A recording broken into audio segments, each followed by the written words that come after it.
All right, good morning and welcome to another very interesting episode of your show. This is Cool TV, and this is channel 196 on Star Times. Welcome once again. This is CrossFire. My name is Dapo Ishioma, and as usual, I have someone who anchors this show with me, and we'll be doing the business together. As usual, Barrister Ishioma Againe. Good morning, Nigerians, and you're welcome to the show. I hope you had a splendid night, even though ours was so short, but welcome to the show. All right, maybe for the very first time in a long while, my night wasn't short. Really? I mean, because of the shortage of petrol and, a lot of cars were not on the road yesterday, so it was a lot easier for me to negotiate the mainland and all of that. We have an interesting personality joining us on the show today. He will be dealing with a couple of issues as we proceed on the show. We're treating a very important topic, and I'm very sure that you are all you will all be interested, and your participation as usual is expected as you call in and let us know your thoughts on some of the things that we'll be discussing this morning. It is essential that in a society like ours, that the media role is and cannot be overemphasized. We need an effective and efficient media platform for people to be able to understand and be informed to take major decisions. The role of the media in the electoral process in Nigeria is something that we cannot just push aside. The media has immense power within Nigerian democratic settings because just about all Nigerians get their news from the media rather from other people or other sources. Media coverage shapes how Nigerians perceive the world and what they consider to be important. Voters and politicians alike must pay attention to the media. In the Nigerian political system, the media perform a number of functions important to the democratic process. The media reports the news, serves as an intermediary between the government and the people, helps determine which issues should be discussed and keep people actively involved in society and politics. It is undoubted that the media play a very critical role in the life of all human societies. The media provide the conduit necessary for all kinds of communication that helps society exist and function. Contemporary thinking is such that to live in harmony in a society and in every strata of life, you need communication that is beneficial to all its constituents. In modern democratic society, which entails representative of government, the media play the very essential role of ensuring that information vital to the existence and survival and the development of this environment is very, very available. All right, in a timely and equitable and fair and balanced manner, thus at a time of election like this in Nigeria, when society and constituents must elect their representative, it becomes doubly imperative that the media afford them all information necessary for them to make informed choices about whom to elect and whom not to elect into positions of authority. Effective and efficient media platform, it's what a society like Nigeria really needs. For instance, I mean, we will not go straight into that, but there's something that I would like us to quickly do. We have someone, like I told us earlier, in our midst who will be dealing with issues on the role of the media with us today. We have Mr. Victor Orhororho. Mr. Victor Orhororho is a seasoned broadcaster. He's been around for quite a while, and this is somebody that epitomes or that reflects what a broadcaster should be. And I tell you very sincerely, it's somebody that I wish, that I'm just like, but I'm just me. And Victor Orhororho is just Victor Orhororho. All right, help us welcome Mr. Victor to the show today. Mr. Victor, how are you doing? Thank you very much. It's very exciting to be here. And I'm just wondering how much I pay for this public relations. Paid nothing. I mean, I believe very strongly that it's just your work, that you have sincerely autographed with excellence that is speaking for you. Sure. For me, I mean, I just stay afar off and I just this man is just born to cast news. Thank you. And you can't go help, want to learn under you, to be like, not 100% be like you, but in fact to be better than you. Yeah, sure. So you're welcome to the show, sir. Thank you. So welcome, Mr. Victor. Are you experiencing, the hiccups caused by the shortage in fuel, you know, I mean, the scarcity looming, you know, the nation. Did you experience, you know, anything? Well, I'm not, because unlike you, I am on the island, so you're lucky. You know, my neck. When you're big, you're big. You know. You're not crossing the waters, you know, to come to work, you know, and all of that. Anyway, a lot of information, you know, contrary to what people are saying, and that comes very strong on how media reports issue. Throughout yesterday, we have it across the print media telling us, okay, there was an outstanding payment that the federal government has not given, you know, back to the marketers. I mean, some people were saying, you know, I mean, lots of, information that are very contrary. And then finally, you know, the minister in charge of Nigerian economy came, you know, last night to say that we're not owing the marketers any money. It has nothing to do with an outstanding payment. And you just wonder, so why the scarcity? If you say even if what we're saying is a panic buy, I mean, people are just there, but it's because the product was not available. And that's why people started panicking. Yeah. Why?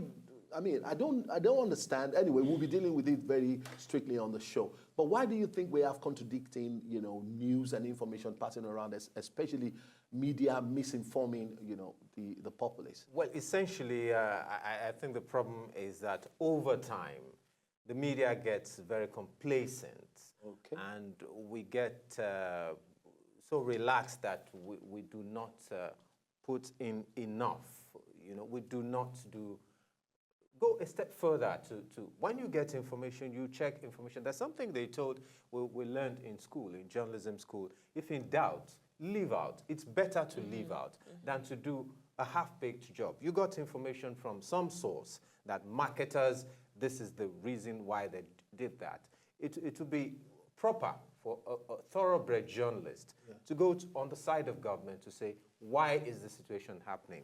That's what we don't do. Laziness, we're becoming lazy. And then when information doesn't seem to be coming, you would have expected government to come immediately. I mean, let me ask you this question. Can a media house call for a press conference? Yes, why not? Yes. When there's an issue and you need to gather the truth, can you organize a press conference and invite government to come and speak there? Yes, you can. I thought the institution would be the one to call a press conference and invite to the press, I mean, to the media houses to be present and cover it. Don't forget that the media is part of society. That you are the media does not remove you from society. So if there's something, if there's an issue you feel very strongly about. The other day, we did something similar to what you just talked about. Nigeria Info did the colloquium. We brought people together. Look, let's come and talk about this thing. Let's come and discuss these things. And people came and we discussed it. And it was in the air. So we have a role as well to make contributions to society as members of society, because every member of the media came out from society. There's something sociologists, I can't remember what they call it, that every professional came out of the general society. You know, so media is not an exception. So yes, we can do such a thing, something we feel very strongly about.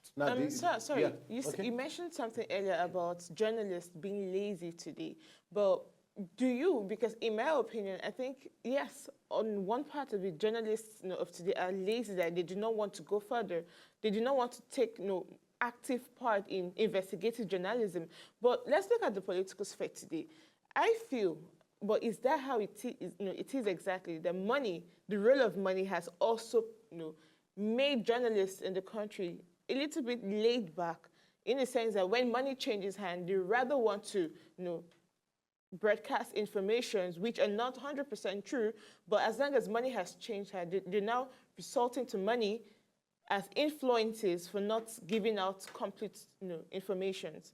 Is that 100% true? You're correct in a way. A lot of professionals in the media are carried away by the lure of what is known as brown envelope, you know. But as a thorough professional, you're not supposed to be influenced by money or by family affiliation or by whatever thing. You know, as a media person, you have a duty to inform the public. You have a duty to enlighten the public. In fact, the media has a role of conferring status, of setting agenda. Okay. You know, and in this agenda setting duty, you are not supposed to be influenced by anything, anything whatsoever. Not by religion, not by family, not by money, not by anything.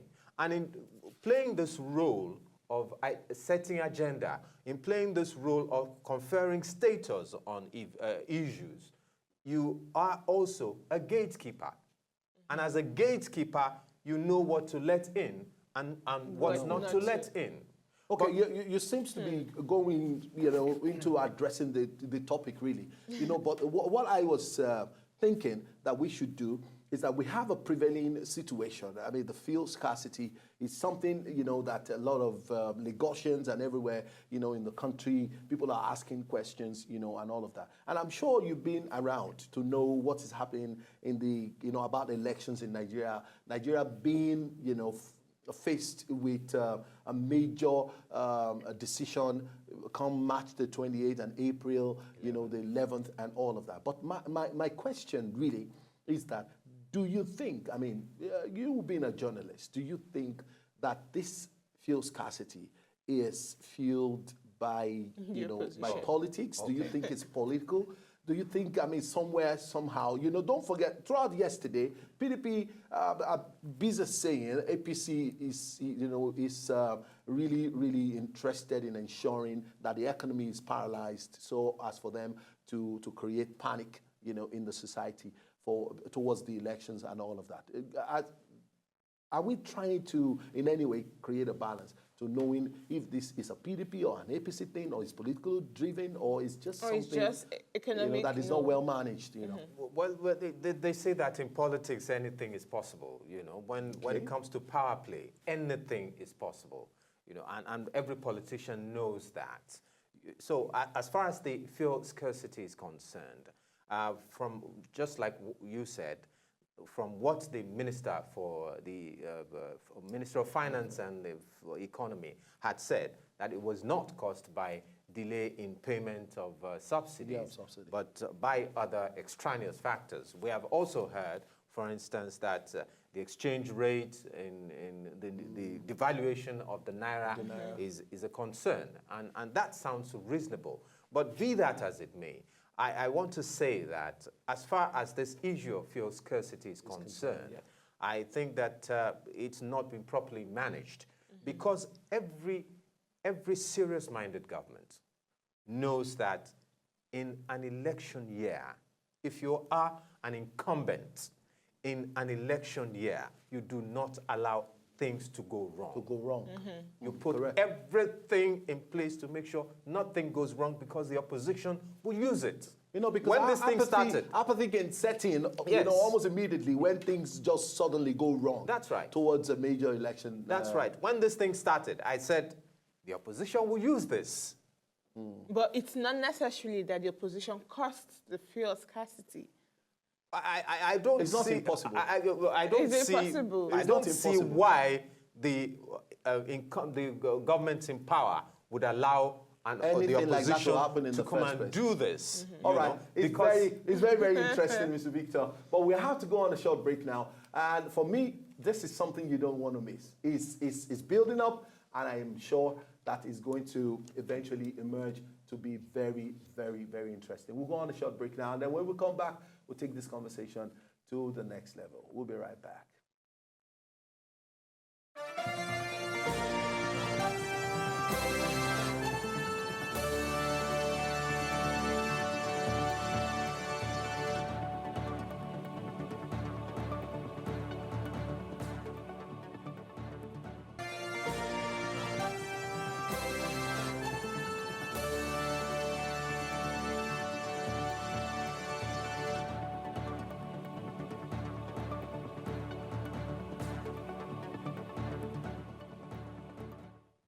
All right, you are welcome back. This is CrossFire, and we earlier announced as we started the show that we'll be discussing very intensely the role of the media in a democratic society with focus, on Nigeria, particularly during this election period. And so we have this gentleman with us in the studio, and we're already doing justice to our discussion today. Mr. Victor Orhororho has joined us in the studio, and we're here with him, just trying to, to understand if the media is failing or they're actually performing their function and exhibiting or interpreting their role properly. You understand? I mean, for a very long time, I have come to understand that the importance of the media in a society, especially a democratic society, it cannot be overemphasized. But over the time, do you think, in your own opinion, being around for quite a while, you have practiced for so many years, do you think that the media have a place in this society? Do you think we have a place? Yes, of course, the media has a place. First, let's try to set the tone, for this discussion. In a democratic government, you have three arms of government: the legislative, the executive, and the judicial arm of government. And the media is called the fourth estate of the realm. In a military government, the executive and the legislative arm are rolled into one. Into one, yes. Supreme Military Council, Armed Forces, and then you have the judiciary. Now, you ask yourself, why is it that in a democratic government, the media is called the fourth estate of the realm, and it's not called the third estate of the realm in a military government? So straight away, what that says is that the media does not recognize a non-democratic government. Okay. Does not recognize a non-democratic government. And that's why the back and forth with media and military every time they come around. Yeah, now, as to the question to whether the media has done well, that's what you're asking. Or do you think, okay, if really and truly in a democratic setting like we have, that the media comes as the fourth estate of the realm? Exactly. Do you think we have a platform for the media to operate? I'm not even talking about the passage of the FOI bill or anything. Do you think we have the media on the ground functioning as that fourth realm in a democratic setting that we have particularly today? Within the ethics of the profession? We have the media. Effectively, the media in Nigeria is alive and well. Oh, good. The Nigerian media is one of the most active in Africa. Okay. That's the truth. I mean, statistics, research has shown is one of the most active in Africa. Okay. But the media as well is bedeviled by quite a lot of things. Quite a lot of factors is bedeviling the media practice in Nigeria. Now, as far as Nigeria's democracy is concerned, like I said initially, the media has the role of setting agenda, conferring status on issues. Yeah. And in doing this, we have the gatekeeping function, the gatekeeping role. Every media person comes across a lot of information on a daily basis as he practices.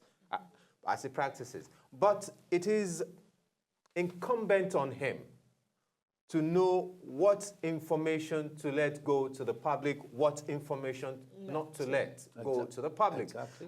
The other time, I was told that a governor took some people to a hotel in Abuja and said somebody didn't go to London. This is where it was. If I was contacted, I would not accept such an invitation. I would not. But like we said in the beginning, the role... But if your role is about gathering of information, and if you talk about agenda setting, which means you still have to decide which story, makes the headline, and how it's been reported, I mean, wouldn't you just accept any form of invitation to cover an event, especially if it's going to give information to Nigerians, for instance? What I'm saying is, on the contrary to what you just said, okay, agenda setting or gatekeeping just simply means news selection. Exactly. You determine which news to report, which issues to the public. Which stories to take. It is not that you invited me to your press conference, and I came to your press conference, and I went through all the activities in your press conference. Does not mean that at the end of the day, the listener or the reader at home would get that event through my medium. It is professionally my duty to sit down and say, is it worth it or not? There are lots of things that are not worth it. What if it's a paid event? What if it's a paid event? That's the problem. That's the problem. And it is not money. Money is not the be all and say all of the media. I understand the role of money. Yes, no. You need to be able to diverse or create a separation between your role as a journalist and a media house. If you as a journalist, you are representing a media house, and your presence at that media conference is to cover a story on behalf of the client for your station. For your station. Whether it's newsworthy or not, you have to report it. That's right. That's right. What I'm saying is that after covering an event, that's not the end of the story. There's what you call editorial judgment. Okay. You must use editorial judgment to say, should this thing... Okay, let me give you an example. The other day we saw in the newspapers something about the probability of somebody dying in office. That's seditious. That's seditious material, capable of pitching one aspect of society, one section of society against the other. That's sedition. I would not touch it. If I was the editor-in-chief of that newspaper, I would simply call an editorial meeting and say, look, I think we should not. Yes, we need the money, but the money should not come at the expense of professional integrity. That's what I'm saying. You see, we have lost professional integrity. You need to let Nigerians know the balance between you representing based on ethics of your profession. You are covering a particular event, and you discover that the information at that program is not newsworthy.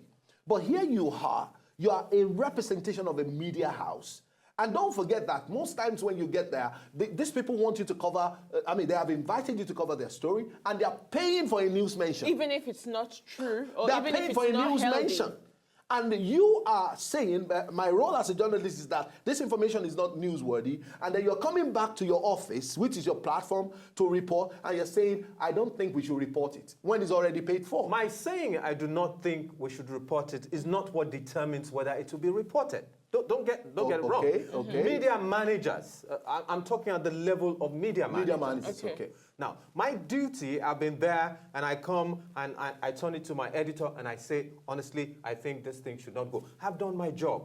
I've done my job. Now it's now left at the... It's not left at the level of news managers to now say whether this goes or not. And that's where the problem is. We have lost it. We've lost it because of money, because we want the cash. So we just throw, concerns for... I went to, as a young cub reporter, I went to cover an event. And it was during the military days. And they took us around a facility tour of a factory and said, the factory has been working, it's been doing this, it's been doing that. And the conveyor belts, I saw on the conveyor belts you said worked up till yesterday. I saw cobwebs. Ooh. And I said, well, these are cobwebs. I mentioned it. And they said, this boy is trying to say he knows too much and all of that. And I was reported. And my editor said, what happened? I said, that was military days. I said, what happened? He said, and that became the news. But because they gave money and they gave you things, you don't want to talk about it. That's not journalism. And you just come back and misinform the people. the people. And you know, some of these informations, they're capable of inciting violence, particularly with how heated the political sphere is. But right now, okay, you mentioned that we've lost, integrity, media integrity, particularly in the nation currently. Now, do you have any, steps or advice which you feel the media can be able to trace their step back? Do you have any, solution on how we can get back to the good old days? Well, the thing is, we used to have the Nigerian Media Council, it was initially the Nigerian Press Council. It later became the Nigerian Media Council, where if you did any wrong, you are professionally, sanctioned. It's like a media court. That's it. Those are not effective these days anymore as they used to be back then.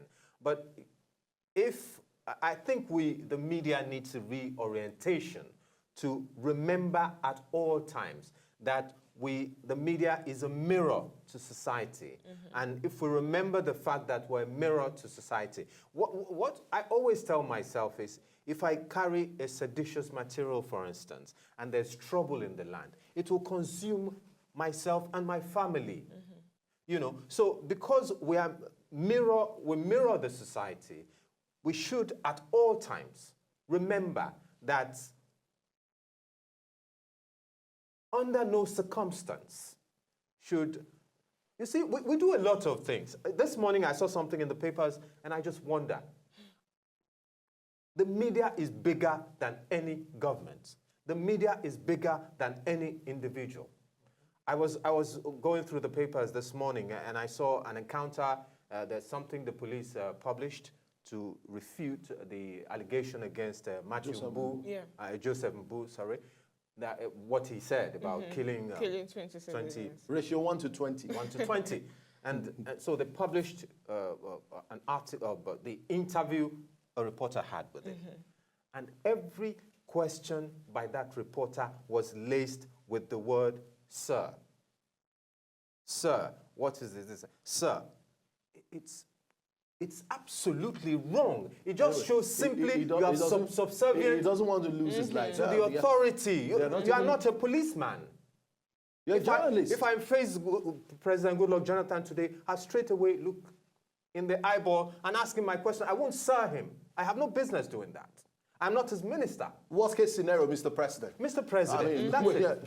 In fact, I've had to tell people this, even in class, where I have opportunity to talk to younger people, start learning to. You don't have any business to sir him. Watch CNN, watch BBC, watch Al Jazeera. They don't. I just wonder what the Nigerian media platforms copy. I just wonder what the media has become timid. Okay, let's move on here. There's something that is called, pack journalism. Pack journalism, I'll give you an example. A media house, maybe print or electronic, reports a news. It's not being confirmed. You don't even have an idea of where it's generating from. But you think it's just going to maybe the headline is so fantastic. You understand? Exactly. You hear something like, federal government has finally crushed Boko Haram. And you're like, oh, okay, does that mean this insurgency is over? You understand? Then you see people flooding. And then people start picking, these people jump, Pack journalism, don't you think it's eating deep into the Nigerian media platform? It is. No investigation, no confirmation of stories, and then you pick it up and you report it just the way it is, without even a recourse to saying, subject to confirmation or anything. It is, and it's one of the reasons is lack of training. Okay. One of the reasons is desperation to make money. There were some publications, this time religious publications, newspapers. You see, there's a place I go once a month. You would see End Time something newspaper, and so person said this. And a couple of times, some friends who are non-journalists would rush for it and buy it and to read. It's all lies. And so one day a friend said, you don't even look at these newspapers. They have interesting. I said, I don't. the first thing I told him, I said, turn that paper, let us see the imprint. You turn at the back, this is the imprint. Yeah. There was no imprint. An imprint, a newspaper should have a traceable address. Exactly. A newspaper should have an editor, a phone number you can go relate to if there's a problem. There's nothing like that. So I said, I don't touch such newspapers because they're lies. If newspaper does not have an imprint, they just want to sell something. That's at it. the expense of the readers. I have seen as well some electronic station, TV stations, not ours, you know.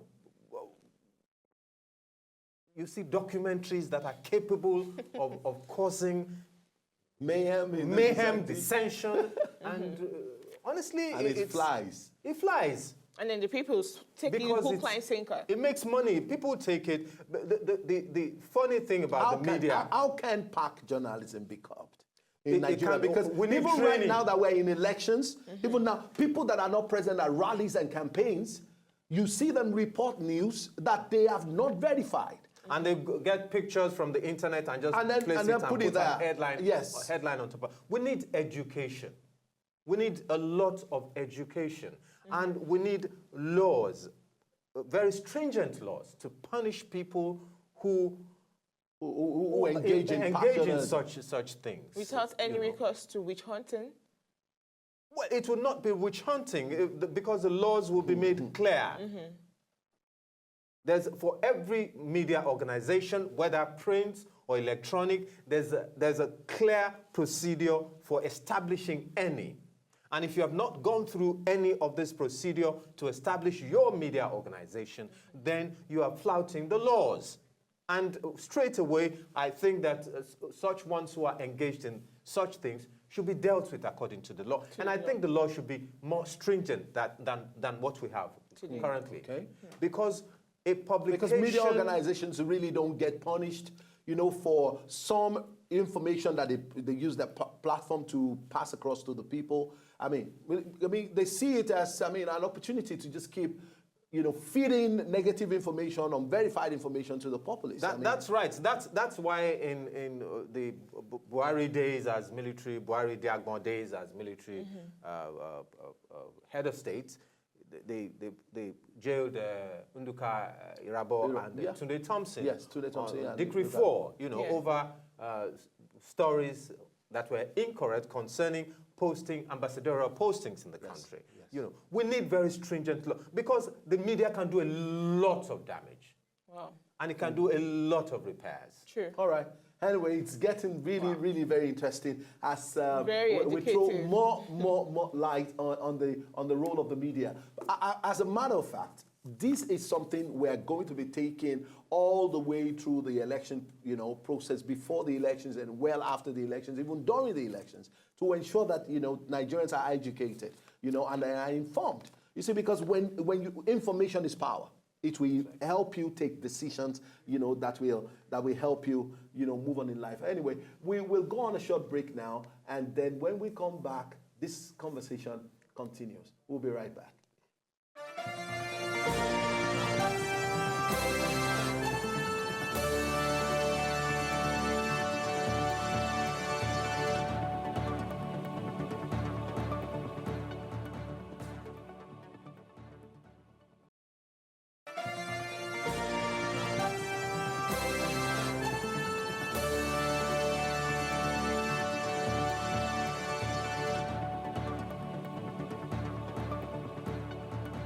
Okay, we are back. This is CrossFire, and we've been discussing about the role of the media in a democratic society with focus on 2015 elections in Nigeria. And we have Mr. Victor Orhororho in the studio with us, trying to elaborate on the function and the role, you know, particularly that journalists and media houses are playing in reporting, in passing information, in setting agenda. And I stand to be corrected. Don't you think there's a very major media bias, you know, on the behalf of the journalist, and at the same time, when you consider media platforms, both the electronic and the, you know, and the print medias? I mean, information available to me is that there is no balance. And you may want to look at it from the angle of politicians today owning media platforms and media houses, you know, and all of that. And you will not expect that they will be balanced in their report, you know, and all of that. Don't you think there's a very serious media bias? Can you please pause on your thoughts because we have a call, so we could just take the call quickly. Okay. Good morning, Hawa. Good. Good morning, Shawa. How are you? Very fine, very fine. How are you doing? I'm fine. And you? Very fine, thank you. Go How ahead and make your point. Morning. Good morning, Awa. Morning. What I wanted to say was maybe Nigerians or the media should be very, very sure of information before they can pass their information, even though I did not follow you from the beginning of the something. But what I have in mind today to say, like day before yesterday, Monday and Tuesday, you see some information passed by the media, which was not so. Like FFK, Femi Famikayode, was saying APC was to be blamed. Number one, from their places, they should be sure of information before they pass it. And again, yesterday, Madam Ngozi Iweala was saying that they should blame the government because they have almost 185 billion to pay this oil business, private workers. So if a person is not even sure of information he wants to pass, I think the media should also ask them very well so that they will not start passing wrong information to people. Because today, these people will say that, tomorrow the other people will say this, and the media will just keep following them. So that is reducing their image and dignity. All right, thank you. Thank you so much. As usual, you just make your point and, you know, very, very spot on. You know, we're talking about the media bias. We're talking about a very major media bias. That is, I mean, a situation where you have major interest in media platforms. And then information that are passed across are actually doctored to favor a particular set of people, especially the politicians, talking about, you know, this election period. That's right. In the first place, what you talked about bothers on media control. And there are three major aspects, three major indices of media control. One, you have the government and its laws. The NBC, the Nigerian Press Council, that's one aspect where you control the media. The other is ownership, the media owners. Private owners. The private or even government, public owners like can NTA control that, can control what comes out of that media organization. But the most effective of all this control is the consumer, the people at home. Those who read who buy the newspapers, or those who watch television or listen to. These are the three indices of control for the media. And to be honest with you, there is no media anywhere in the world that's 100% unbiased. There would be some bias somewhere. Maybe you have some such that will be to the detriment of the people? No. Okay. Now the point I'm making is you cannot have 100%. The owner of the media, let's take media ownership for instance, is a business person. And anything that would make government affect his business interest, he will tell you, drop it. Drop it. So you kill it. Do you understand? So to that extent, you cannot have. You know, like MD has been telling us, make sure you are not sounding like you're a PDP or you're an APC on CrossFire and as they ought. You know, that's why, you know, our platform is completely open to all parties. That's right. We are not patronizing any particular political party. We don't represent any one of them on this platform. That's right. You know, you know, on the That's right. But Mr. Victor, you said something now that just triggered, because from what I have seen so far, you know, judging by it's obvious, you know, Nigerian media, I mean, it seems more like some stations or some individuals who are within the media are above the law, even though they're private owned, but then they have some backing, some powerful backing. So even when they report untrue, you know, information to the people, but then they're still covered. They're still covered. That's a problem with our society. So you see, they will still always disseminate wrong information to the people. That's the problem with our society. You know, the bane of the problem with the society is implementation of laws. You make policies, the laws, you make the policies, and then you segregate in how you implement these things. Like he just said, separate cows, and you know that on this platform, nobody would accept anything that is not balanced. You have to be balanced. But in some platforms, they take sides, and the regulatory authorities, you just wonder, did these regulatory authorities not see this? Sometimes I watch some things on TV and I just shudder and I just wonder. Where is this coming from? Where is this coming from? Why will this be allowed? Okay, sir, now I have this finally, my last question on my list. Do you think there's a discord between the Nigerian media and the international media? Bearing in mind that look at the Paris attack. We saw how the whole world, the media, they were able to stand against such terrorist attack. But look at within the nation today. People will say, or people may agree with me that the international media, they've not really portrayed the evil or the security lapse in the country to bring the whole world to bear of what's going on in the country and how they can help solve the security issues. So do you think there's a discord somewhere between the Nigerian media and international media on resolving or tackling or bringing to light security lapses in the country? The international media, let's not deceive ourselves, is not interested in anything good coming out of here, because Western governments have an interest. And the interest of the Western government is to milk Africa as much as possible. If you remember a book by Walter Rodney, How Europe Underdeveloped Africa. And that agenda is still there. And their media goes along in tandem with them. They're in sync with them in that agenda to continue to milk Africa. And the only way you can continue to milk Africa is for Africa not to be able to stand on its own. Not to be portrayed in a positive light. That's right. And portraying Africa in a negative light is part of it. All right, Mr. Victor, we have to stop here because of our time. And I mean, this is becoming very interesting. We already told you that this continues even tomorrow on the show. The role of the media in a democratic society with focus on elections 2015 in Nigeria. Tomorrow is another time. 9 a.m. is the time. The same station, 196 channel on Star Times. Join us once again, for another very interesting episode as usual. And please stay out of trouble. Say no to violence. Bye. God bless you. Bye.